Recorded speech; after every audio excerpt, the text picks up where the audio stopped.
오늘 우리가 다룰 부분은 사도신경의 마지막 부분까지 왔습니다. 몸의 부활과 영생을 믿습니다 라는 구절입니다. 이 부분은 예수님의 부활과 심판의 내용이었던 죽은 자 가운데서 다시 살아나셨다 라는 부분과 또 거기로부터 살아있는 자와 죽은 자를 심판하러 오신다 라는 내용이 어느 정도 일맥상통하는 부분이 있어서 겹치기도 하는 그런 부분이기도 합니다. 사실 이 부분은 여러 번 다루어도 부족하지 않을 만큼 오해와 왜곡된 인식들 또 잘못된 통념들이 너무나도 많기 때문에 이런 잘못된 상식들을 좀 바로잡을 수 있는 기회가 될 수 있다라고 생각이 들어서 한 번 더 이 부분을 다루는 것도 나쁘지 않겠다 이런 생각이 좀 들었습니다. 이런 잘못된 상식들은 하나님에 대한 오해 그리고 기독교에 대한 어떤 오해들 또 기독교에 대한 상식이라고 생각하는 어떤 선입견들 이런 것들이 좀 우리가 왜곡된 부분들이 많기 때문에 이런 부분들은 늘 바로잡을 부분들이 필요하다 이런 생각이 듭니다. 첫 번째는 좀 우리가 부활에 대한 오해를 좀 한 번 더 바로잡을 필요가 있고요. 또 하나는 심판에 대한 얘기도 한번 좀 바로잡을 부분이 있다라고 생각이 듭니다. 오늘 많은 기독교인들은 부활을 영혼의 분열과 동일시하는 그런 부분들이 많습니다. 그러니까 신앙생활의 목표가 뭐냐? 죽어서 천국 가는 거다 라는 생각이 기독교 핵심이다 이렇게 생각을 하죠. 그래서 우리 영적인 존재니까 몸이 별로 중요한 게 아니야. 그냥 우리의 영혼만 천국 가면 돼. 그리고 죽은 뒤에는 우리가 천사들처럼 어떤 구름 위에서 이렇게 살아가는 그러니까 그런 세상에서 살아가는 이런 생각들을 많이 하게 됩니다. 그래서 우리 구원은 일종의 영혼의 탈출, 몸의 탈출이라고 생각을 하는 경우들이 많습니다. 근데 제가 앞서도 얘기했지만 이러한 사고들은 플라톤주의의 이원론과 굉장히 밀접한 부분이 있습니다. 플라톤주의는 물질보다는 보이지 않는 영적인 세계가 더 우월하다라고 생각을 하고 인간의 영혼이 육체를 떠나서 본래 인간이 있어야 될 곳이 어디냐? 바로 어떤 영혼이 있는 그곳이 바로 우리의 고향이다. 그래서 하늘로 돌아가는 것을 이상으로 생각합니다. 일종의 이데아 이론이죠. 그런데 이런 사고는 성경이 말하고 있는 중심이자 핵심이 아님에도 불구하고 후대 기독교의 아주 사상에 굉장히 영향을 많이 끼쳐서 기독교라는 것을 일종의 영혼의 탈출, 천상을 향해서 지상 탈출하는 그러한 생각으로 기독교를 이해하는 사람들이 많이 있습니다. 그러다 보니까 이 세상은 무조건 악하고 이 세상이란 단어가 악하다라는 그러한 단어와 아주 같은 의미로 생각하고 그래서 우리의 목표는 뭐냐? 이 세상을 탈출하는 것이다. 이렇게 생각하는 경우들이 많이 있죠. 그러다 보니까 이 세상에서 열심히 살 필요가 없습니다. 이 세상을 바로잡을 필요도 없다고 생각하죠. 이 세상은 어쨌거나 심판받고 악한 세상이다 보니까 어떻게든 버티다가 우리의 결론은 뭐냐? 죽어서 천국에 도착하면 끝이다 라는 생각이 우리들에게 많이 있습니다. 그래서 세상은 그렇게 중요하지 않게 생각하는 거죠. 그래서 우리가 하는 일은 뭐냐? 믿는 사람들끼리 우리끼리만 행복하게 살다가 세상에 어떻게 되든 상관없이 우리는 천국에 도착하면 된다. 이런 생각들이 정말 많은 기독교인들의 사고 속에 자리 잡고 있다라는 겁니다. 그러나 성경과 이 사도신경의 가르침은 전혀 다릅니다. 성경은 예수께서 다시 오신다라고 얘기하고 죽은 자들이 모두 몸을 가지고 일어날 것이다 라고 얘기를 합니다. 세상을 버리는 것이 아니라 이 세상이 다시 새롭게 된다라는 겁니다. 사도 바울은 이렇게 얘기합니다. 그리스도께서 일으키심을 받아 부활하지 못하셨다면 여러분들의 믿음은 쓸데없는 것이고 여러분은 아직도 여러 죄 가운데 있는 겁니다. 이 최근에 번역된 새 한글 성경입니다. 바울에게 부활은 신앙의 근간은 부활이 없으면 우리의 신앙이 헛되다. 또 죄에서 구원도 헛되다, 없다 라고 얘기를 합니다. 초기 교회 성도들은 이 사실을 너무나도 중요하게 여겼기 때문에 오늘 우리가 보는 사도신경이라든지 그 외에도 많은 신경들이 있습니다. 니케아 신경이라든지 아타나시우스 신경이라든지 이러한 것들을 보면 다들 우리의 몸의 부활 이 부분들이 다 포함되어 있습니다. 그러나 사실 우리가 기독교 교회를 오래 다녔지만 사실은 몸의 부활보다는 천국 입성, 이게 우리들의 기독교의 결론처럼 생각하는데 사실은 몸의 부활을 얘기하고 있다는 겁니다. 그리고 바울은 부활이 없다면 복음도 없다 라고까지도 얘기합니다. 우리는 죽으면 하늘 어딘가의 천국의 장소에 영원히 산다 라고 생각을 하죠. 그러나 성경은 어딘가의 장소보다는 하나님의 주권이 온 땅에 임한다라는 이야기를 사실은 줄곧 하고 있다는 겁니다. 우리가 교회를 다니면 항상 영혼의 문제를 강조했기 때문에 영혼이 어디에 가는가를 우리는 늘 중요하게 얘기하고 우리는 결국 천국에 들어가면 끝이다라고 생각하지만 사실은 성경은 인간을 영혼이라는 어떤 단독의 형태로만 중요하게 여긴 것이 아니라 뭐도 중요하다? 몸도 중요하다. 그래서 몸의 부활이 있는 거예요. 영혼만 천국에 가는 게 아니라 몸이 있다는 거예요. 육신도 중요하게 여기는 거죠. 성경의 희망은 영혼 불멸이 아니라 죽은 자의 부활과 거기에는 몸의 부활이 있고요. 그리고 새 창조에 참여하는, 그러니까 육체가 포함된 인간 전 존재가 부활한다라는 것에 굉장히 주목한다라는 것입니다. 로마서는 흔히 천국 가는 그런 길을 알려주는 책이라고 생각하지만 실제는 그렇지 않습니다. 바울이 말하는 구원의 목표는 구원받은 온 창조 세계가 목표지 우리의 단순한 천국행이 아니다라는 겁니다. 사람이 하늘로 옮겨지는 얘기가 아니라 하나님의 구원 통치가 땅에 임한다라고 얘기합니다. 요한계시록 21장, 22장에 보면 이 세상이 폭파하고 하나님이 어떤 새로운 거처를 마련해서 우리가 거기에 간다는 게 아니라 하나님이 세상 사람들과 함께 거하시려고 이 땅에 오시는 장면을 절정으로 그려낸다라는 거죠. 그러니까 우리가 생각하는 것하고 좀 다릅니다. 예수님이 이 땅에 오셔서 우리와 함께 하시고 성령이 또 우리 안에 계셔서 이 세상에 오셨던 것처럼 마지막에도 하나님의 이 땅에 오셔서 우리와 함께 하신다라는 것이 성경이 계속 말하고 있는 겁니다. 그러니까 이 땅에 예수님이 오신 것처럼 또 성령이 우리 마음에 오신 것처럼 마지막에는 하나님이 우리와 함께 영원히 함께 있다라는 것이 말하는 겁니다.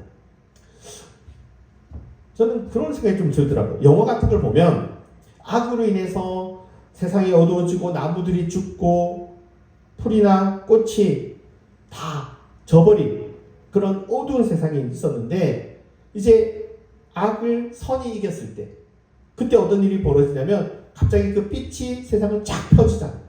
그때 막 풀들이 꽃들이 새롭게 막 돋아나기 시작하고 나무들이 또 살아나기 시작하고 막 이런 그림들이 있잖아요. 죽어 같은 것들이 다시 살아나는 그런 장면과 굉장히 유사하지 않나.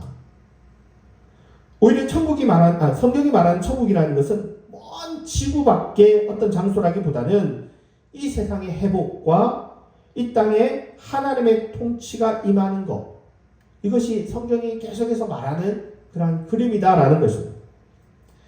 우리는 영혼을 사후세계나 인간의 진정한 내면의 정체성이라고 생각할지 모르겠지만 성경은 단 한 번도 그렇게 말하고 있지 않다라는 겁니다.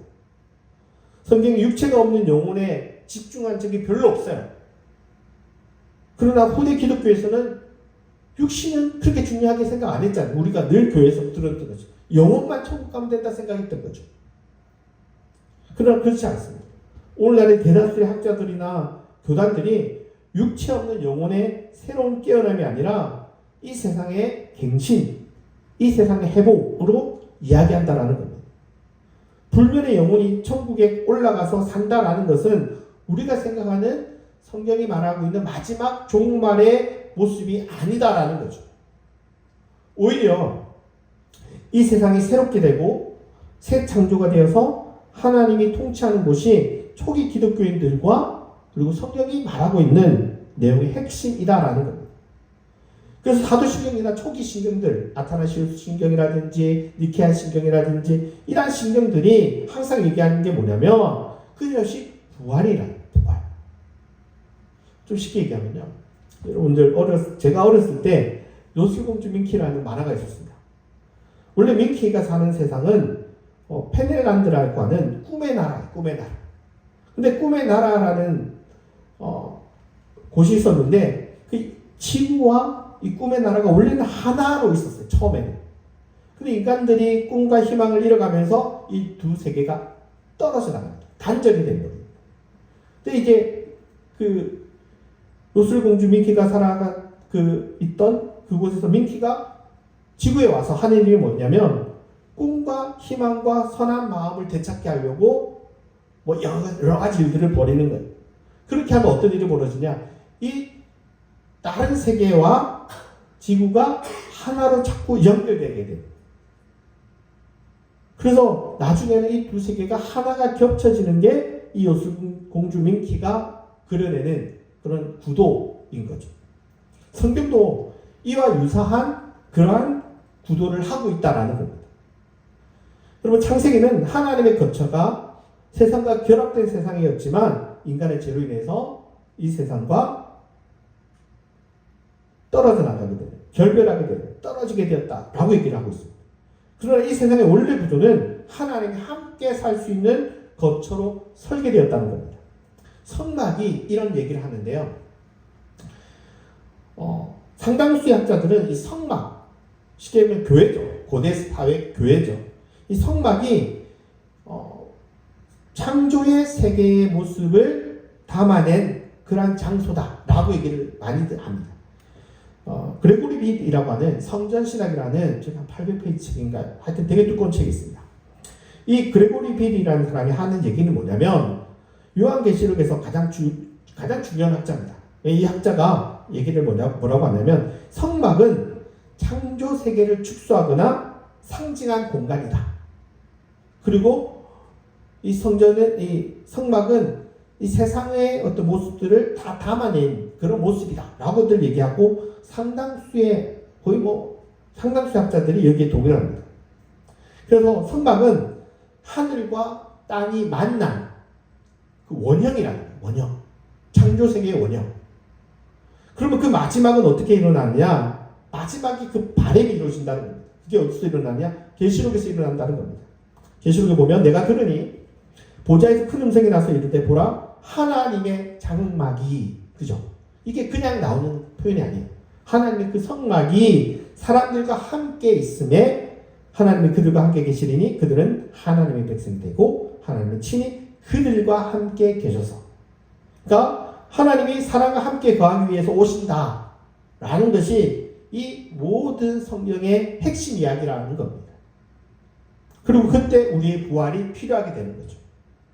그래서 최근에 신약학계의 최고의 학자라고 하는 톰 라이트라는 학자가요, God's Homecoming이라고 해서 하나님의 귀환이라는 책을 썼습니다. 사실 오늘의 비기독교인뿐만 아니라 기독교인들도 그냥 죽으면 어떤 이상적인 영혼이 있는 곳에 가는 이런 생각을 많이 하잖아요. 그러나 세상이 새롭게 창조되고 회복되고 그리고 하나님이 이 땅에 귀환한다라고 하는 것은 사실은 우리가 죽어서 영혼이 천국 가는 것보다 더 믿기 어려운 얘기긴 해요. 비기독교인들은 아예 죽어서 천국 가는 것도 아니야. 그냥 인간의 영혼은 없어지는 거야. 소멸되는 거야. 그러니까 천국조차도 어떤 믿기 어려운데 이 세상이 새롭게 회복되고 이 세상이 하나님이 다스리는 세상이 된다. 이거는 비기독교 신자들한테는 더더욱 믿기가 어려운 거죠. 사실 믿는 우리들도 영혼이 어디를 가는 거는 그래도 그나마 좀 믿을 수가 있는데 이 세상이 회복되고 하나님이 이 땅에 오신다. 이거는 사실 우리도 그렇게 대단한 믿음이 없으면 이게 믿기 어려운 얘기이기도 합니다. 사실은 성경은 더 믿기 어려운 부활을 얘기한다는 거예요. 그럼 초기 기독교인들도 이 얘기를 하고 있는 겁니다. 그럼 약간 생각이 좀 고민이 될 수 있습니다. 뭐가 이상한데? 이런 생각이 들 수 있습니다. 어떤 생각이 들 수 있어요? 우리가 아직 그러니까 사람이 죽고 나서, 그죠? 죽고 나서 부활하기 전에 그럼 그 사이에 죽은 사람들은 다 어디 있냐? 어디 있을까요? 죽었으면 바로 우리가 부활하는 거 아니잖아요. 흔히 이걸 일종의 그 신학적으로 중간 상태라고 합니다. 중간 상태. 이게 뭐냐면 부활은 제일 마지막에 일어나는 것이고, 그러면 그 전에 죽은 사람들, 우리의 조상들이나 또 믿는 우리들도 당장 죽어서 부활하는 거 아니잖아요. 어딘가 있다가 나중에 부활하니까 우리가 육체로 부활하기 전에 거하는 곳이 어디냐? 어떤 상태냐? 이게 뭐냐면 이게 중간 상태라는 신학적인 표현이 있습니다. 여기에 대해서 굉장히 다양한 논의들이 있습니다. 왜냐하면 성경이 여기에 대해서 그렇게 많이 다루고 있지 않기 때문에. 그래서 학자들마다 다른 견해가 있고 교단마다 다양한 견해가 있지만 우리가 흔히 생각하는 그 천국, 그게 일종의 중간 상태의 모습이라고 생각하면 돼요. 뭐 다른 표현으로는 낙원이라고도 표현합니다. 그래서 이런 그 논쟁을 담은 책들이요, 오른쪽에 보시면 예전에 한성상연구소에서 나왔던 성서적 신학의 관점에서 바라본 신약 신학의 주요 주제라는 책이 있고요. 또 중간 상태를 중점적으로 다룬 책은 아니지만 또 세물글 플러스에 나온 지옥 논쟁 이런 책도 있고요. 또 22년도에 나온 이거는 이제 영어인데요. Four Views on Heaven이라는 책도 있고요. 또 최근에 또 성상연구소에서 또 이 관련된 논쟁들을 담은 책들이 있습니다. 그래서 이 중간 상태, 부활하기 전에 인간 죽은 사람들은 어디 있냐? 이것들에 대한 논의들이 있는 거죠. 물론 전통적이고 대중적인 이 세상이 아닌 하나님이 새롭게 만든 그런 장소에 간다라는 의견도 있지만 마지막에도 오늘 대다수의 학자들의 견해는 사실은 여기에 그렇게 지지를 하지 않는다는 겁니다. 그러니까 중간 상태는 어딘가 있을 것이고 마지막에 부활의 모습이 어떤 것이냐, 우리가 마지막 최종적으로 있어야 될 곳이 어디냐, 여기에 대해서 전통적으로는 어디라고요? 우리가 생각하는 것은 천국으로 이동하는 거죠. 그래서 흔히 우리가 생각하는 하늘이라는 이 천국이라는 새 장소에 가든, 그렇죠? 우리가 일반적인 생각이었어요. 아니면 최근에 거의 모든 학자들이 얘기하고 있는 이 땅과 합쳐진 새 창조의 세상이든, 아니면 또 다른 의견들이 있어요. 장소와 관계없이 하나님과 함께 있게 되는 그 관계, 그게 어떤 천국의 모습이라는 거예요.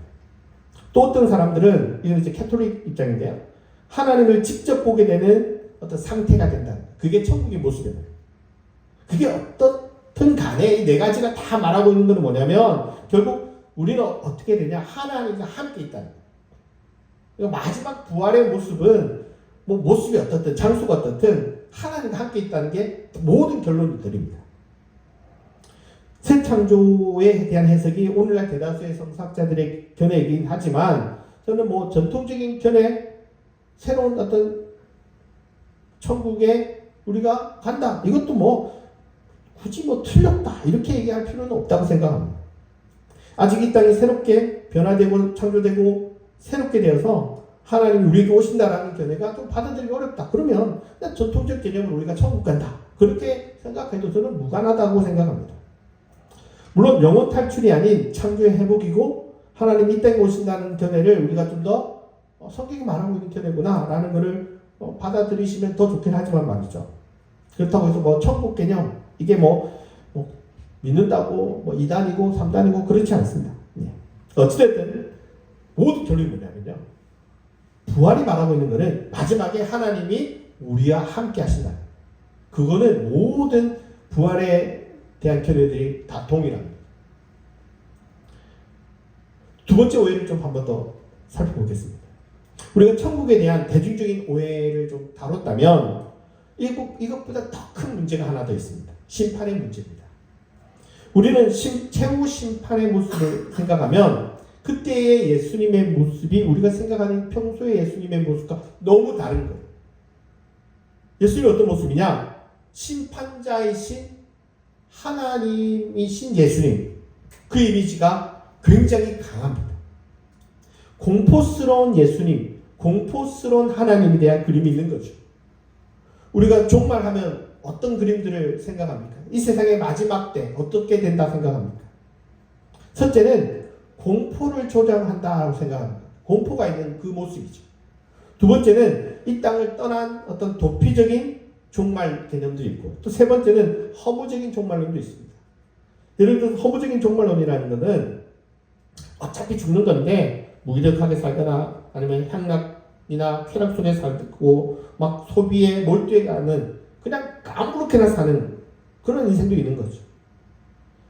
이런 모습들 속에서 기독교인들이 생각하고 있는 가장 많은 모습은 뭐냐면 공포, 하나님이 심판하시는 공포스러운 하나님. 근데 이런 종말론이 좀 이렇게 모순된다고 생각한 적이 없습니까?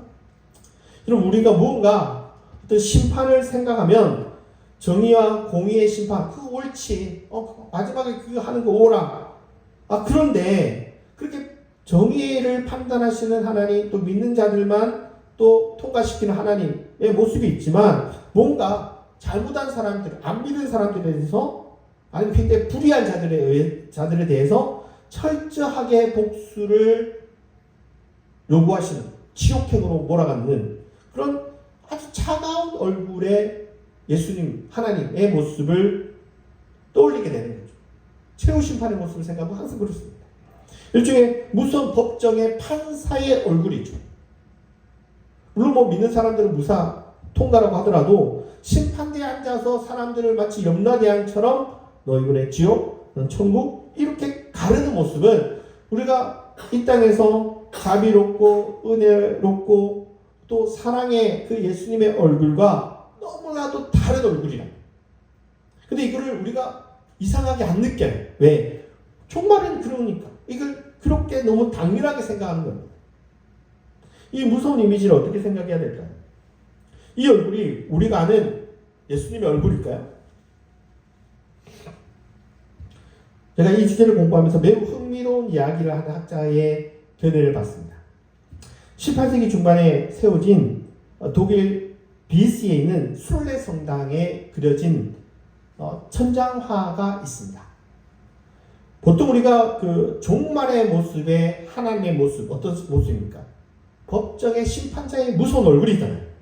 대부분의 그 천장화나 그림들, 중세 그림을 봐도 다 대부분의 심판의 모습은 무서운 하나님입니다.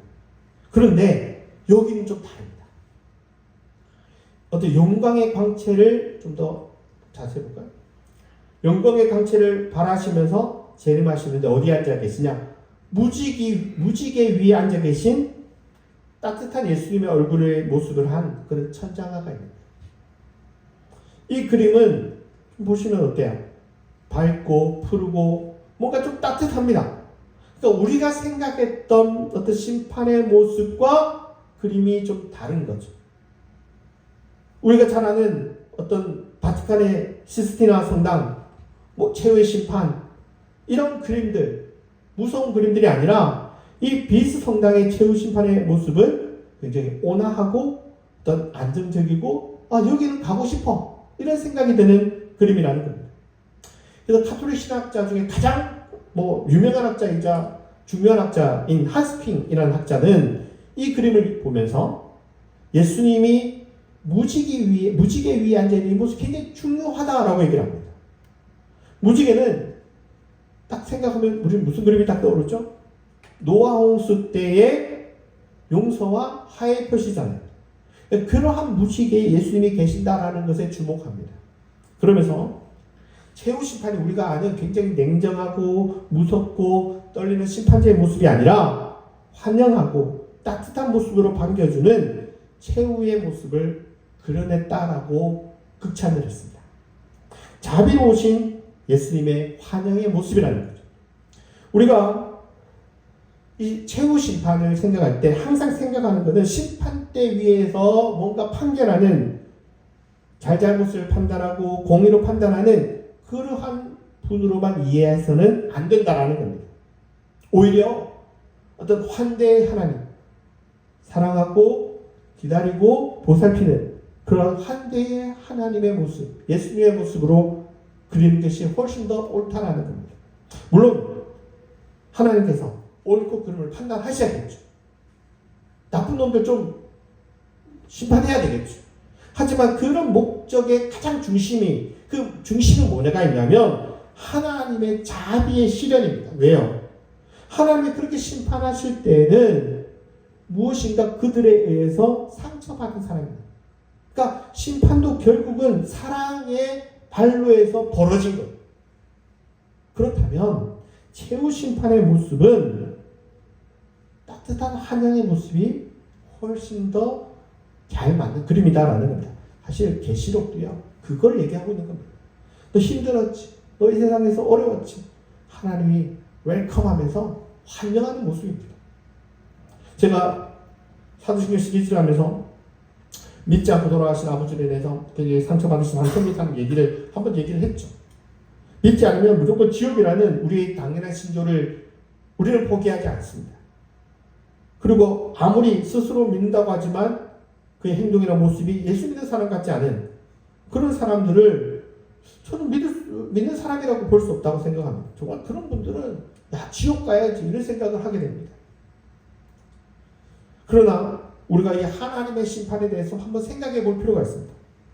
하나님의 정의와 사랑이 모순된다고 생각할지 모르겠지만 사실 이 그림은요, 하나입니다. 어떤 분들은 정의와 사랑이 모순된다라고 얘기할지 모르겠습니다. 제가 구약이나 신약을 살펴보면서 정의와 사랑은 모순되는 게 아니라 하나다라는 생각을 저는 늘 하고 있습니다. 왜냐하면 정의는 늘 사랑에서 나오기 때문입니다. 구약의 예언자들이 불의에 저항하고 분노하는 것은 하나님의 그 따뜻한 마음을 보여주는 정의와 공의의 대변자의 모습이기 때문입니다. 이렇게 정의와 공의를 부르주는 이유는 늘 가난한 자들, 힘없는 자들, 연약한 자들, 세상의 루저들, 일종의 2등 시민, 3등 시민에 대한 엘리트들의 폭력에 대한 모습에 반응한 모습이라는 거예요. 그러니까 하나님이 막 심판한다, 정의를 내세운다, 이 모든 건 다 어디서 출발하느냐? 사랑에서 출발해요. 사랑에서. 그러니까 정의는 항상 사랑과 분리되지 않은 거예요. 왜 이렇게 연약한 사람을 또 괴롭혔어? 왜 이렇게 힘없는 약한 사람을 왜 이렇게 고통스럽게 했어? 다 어디서 나오냐? 사랑에서 나온다는 겁니다. 그렇다면 하나님의 심판의 자리도 단순히 공의와 정의의 아주 차가운 냉혈한 모습이 아니라 거기에 가장 중요한 모습은 어디에 있냐? 사랑에서 출발됐다는 거예요. 그러니까 심판의 자리도 가장 중심에는 뭐가 있냐? 사랑이 있다는 거죠. 그런 면에서 최후의 심판의 자리는 두려움과 떨림의 장소가 아니라 웰컴하십니다. 마치 아버지가 자녀들이 오기를 기다렸을 때 달려나와서 반기는 그 부모의 모습이 사실은 이 심판의 마지막 모습이 아닐까 하는 생각을 하게 됩니다. 그래서 환영과 환대와 사랑의 자리가 사실은 심판의 핵심이라는 거예요. 그러면서 우리가 이 최후의 심판을 공포로 몰아갈 필요가 없고 두려워할 필요도 없다라는 겁니다. 이 모든 그림을 다 종합해 보면 부활과 심판의 모습들은 다 어떤 모습이냐? 기쁨의 자리가 되는 겁니다. 부활의 약속은 단순히 인간이 죽으면 부활한다라는 차갑고 그냥 기계적인 얘기가 아닙니다. 육체적 고통과 사회적 억압과 믿음 때문에 학대받거나 고통받거나 사회적으로 밀려나거나 일종의 루저 취급을 받은 모든 사람들이 위로받는 자리가 되는 겁니다. 이 세상에는 폭력이 있고요, 병도 있고요, 학대도 있고요, 장애가 있어서 평생 고생한 사람도 있고요, 또 굶주림으로 인생을 마무리한 사람들도 있을 겁니다. 그러나 최후 심판 때 또한 부활 때에는 이런 모습이 회복되는 거죠. 여러분, 부활과 최후 심판이 말하고 있는 핵심은 여기 있습니다. 너희가 이 세상에 살면서 믿음으로 살다가 고통 속에서 살다가 하나님 나라 왔을 때 그 모든 게 회복된다는 겁니다. 육신적으로 암에 걸려 고생하다 죽었거나 신경질환에 걸려서 고통받다 죽었거나 병에 걸려서 죽었거나 아니면 세상에서 집 없이 부모 없이 또 여러 가지 상처로 인해서 아파했던 사회적 차별과 학대를 받은 모든 것들이 언제 회복되냐? 부활 때, 마지막 때에 회복된다라는 약속을 하는 겁니다. 그래서 부활은요, 또한 최후 심판은요, 새 창조의 모습입니다. 모든 게 새롭게 되는 겁니다. 그래서 부활이요, 최후 심판이요, 사실은 희망입니다. 희망. 더 이상 배고프거나 추위에 떨거나 상처의 모습이거나 상처된 마음이 다 회복되는 거예요. 새 몸이 되고 새로운 삶으로 회복되는 그림입니다. 그러나 우리는 흔히 부활과 최후 심판을 아주 차가운 두려움의 생각으로 생각했다면 이제 좀 생각을 바꿀 필요가 있는 거죠. 오히려 마지막 때는 위로와 평화의 약속이 더 우선한다라는 겁니다. 영원한 생명에 대한 표현도 종종 오해됩니다. 우리는 끝없이 연장된 어떤 시간의 연장이라고 생각합니다. 물론 그런 면이 없지 않습니다. 그러나 이 영생이라는 말은요, 단순히 시간적인 시간의 연장만을 가리키는 게 아닙니다. 성경에서 영원한 생명은 하나님과 함께하는 관계예요. 그러니까 새로운 질적인 삶을 가리키는 표현입니다. 그러니까 하나님 없이 내 생명이 영원히 길어진다, 그 얘기가 아닙니다. 천국의 가장 핵심이 뭐냐면 하나님과 함께하는 질적인 시간이 바뀌는 거예요. 요한복음 17장에 보면 영생은 곧 유일하신 하나님과 그가 보내신 예수 그리스도를 아는 것이다 라고 얘기를 합니다. 영생은 단순히 시간적인 영원한 긴 시간이 아니라 하나님이 사랑과 정의로 구현된 그 세계에 참여하는 거예요. 그래서 영혼이, 영생이라는 것이 단순히 죽어서 새로운 생명을 얻었다, 땡, 이거 아니라는 거죠. 영생은 하나님을 알고 배우고 깨닫는 그 순간부터 우리가 어떻게 돼요? 하나님과 동행하는 삶을 살게 됩니다. 함께하는 시간을 살게 됩니다. 그때부터 사실은 우리들의 영생은 죽음 뒤에 마지막에 얻는 게 아니라 예수 믿는 순간부터 시작되는 거예요. 그러니까 나중에 새하늘과 새 땅, 새 예루살렘이 임하고 또 우리가 하나님의 얼굴을 맞대고 눈물과 죽음과 고통이 없는 삶을 마지막에 완벽하게 회복되지만 그게 언제 실현되느냐? 처음은 예수 믿는 그 순간부터 이미 영생은 시작됐다라고 얘기하는 게 그런 이유에 있습니다. 이런 맥락에서 영생을 영원히 어떤 천국에서 쉬는 것으로 축소하는 것은 굉장히 잘못된 생각이죠. 천국이라는 것은 이미 하나님과 함께하는 그 모든 시간들이 다 그것과 연결되는 거예요. 그래서 몸과 물질이 덜 중요한 게 아니에요.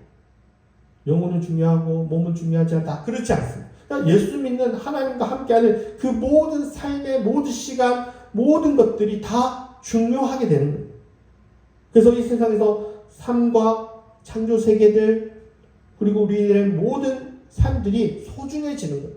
그러니까 영생, 예수 믿는다라는 것은 죽어서 천국, 그때만 중요한 게 아니라 지금 이 순간도 소중하다라는 것을 사실은 성경이 계속해서 말하고 있는 거예요.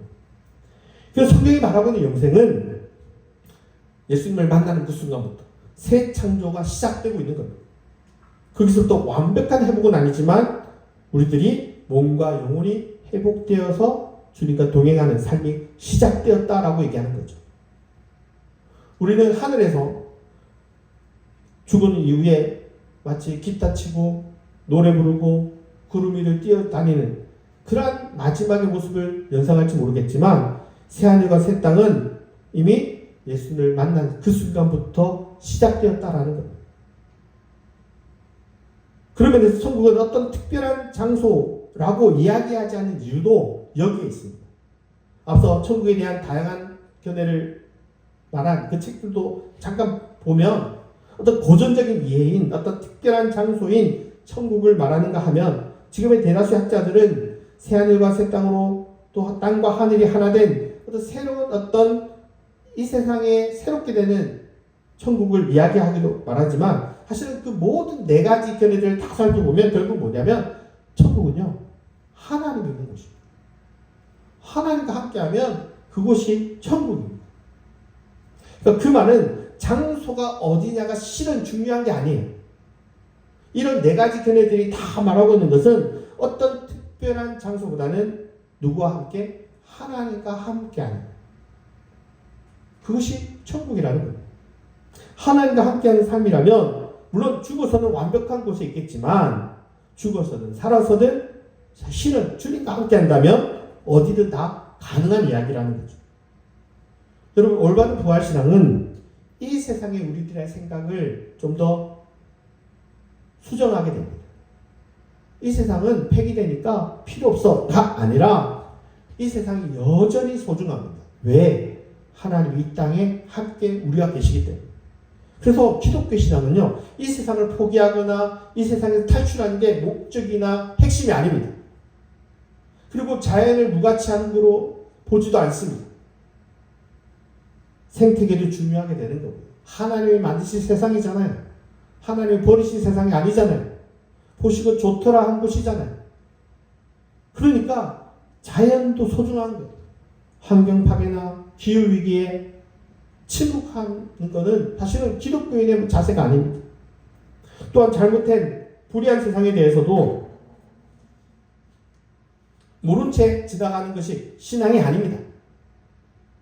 바로 잡는 것이 실은 기독교가 말하고 있는 신앙입니다.